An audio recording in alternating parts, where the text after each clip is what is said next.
Yo, one day I was working an overnight in the Bronx, and it was about fall, pretty chilly. Had a sweater on, my hat on, working, with my partner. He's a good dude.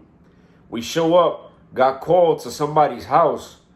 Guy in the bathtub is unconscious. Once we get up in his house, I find this gentleman along with my partner. We carry the bags. It was very uncomfortable to get to his house, a whole bunch of stairs. Once we get to his house, we see a big, overweight gentleman laying in his bathtub, drenched in water. Drenched.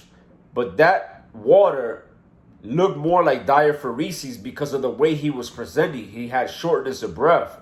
He looked very tired. It looked like he just finished running a marathon. He was dark-skinned, but you could still see how pale he was because of his conjunctiva. I put his eyelids down. I looked at his lips. He looked like he was in shock.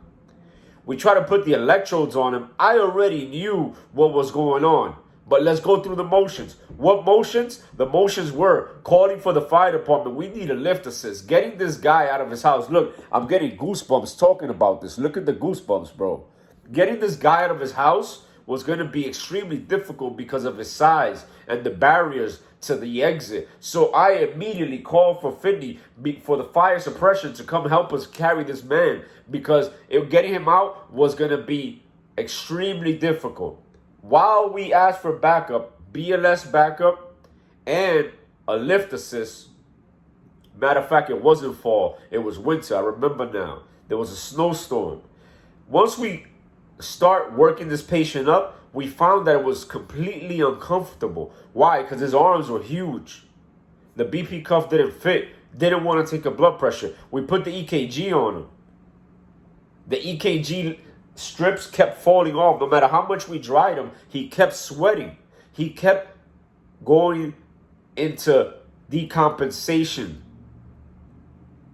Long story short, this gentleman, as we're trying to lift him just start some way somehow to get him out of his house, we start lifting him out of the bathtub. He was super slippery, about 300, 400 pounds.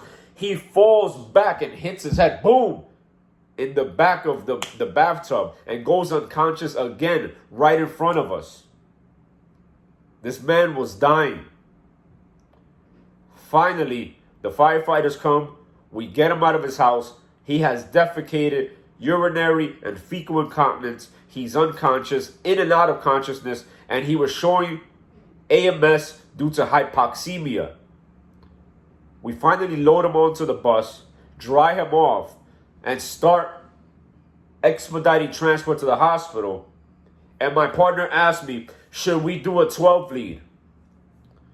I'm thinking to myself, what the hell you need a 12 lead for, bro? It's obvious he's having a massive myocardial infarction. Massive. As soon as we pulled up to the hospital, this man went into cardiac arrest. Immediately, after backing up into the ER bay, cardiac arrest. If we would have stayed on scene any longer, he would have died on scene in his house in front of his entire family because his daughters were there, his wife was there, everybody was there. It woke them up from his sleep, from their sleep. So I say that to say this. There's jobs where it's obvious, bro. Just get the fuck off the scene. Bounce. I'm sorry for cursing. Just get off the scene. Transport the patient. Wide angle lens. Look at what's going on. Take the information. Of course, exhaust your diagnostic capabilities, but do not put expeditious transport over you complying with your protocol. By you transporting the patient from point A to point B without doing no harm, putting this person on oxygen and leaving them to the emergency medicine specialty physicians, you did your job.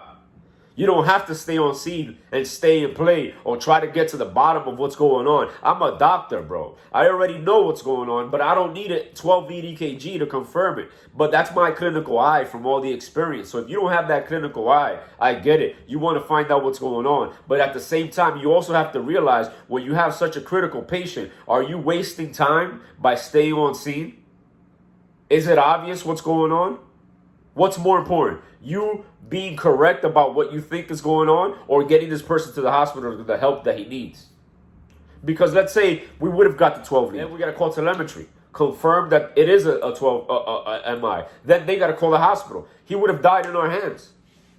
He did, but he would have died in front of his family as opposed to the hospital. So I say that to say this, guys. When you transport a patient, by transporting the patient, BLSing the job, and doing no harm, you already did your job. Everything else is extra. Of course, if you have a VTAC with a pulse and a cardiac arrest, of course, treat it. I'm not saying don't treat it. Like, don't take this to the extreme. But there's certain jobs where you just have to transport. You don't have to stay and play. It's obvious what's going on. I hope this helps. Peace.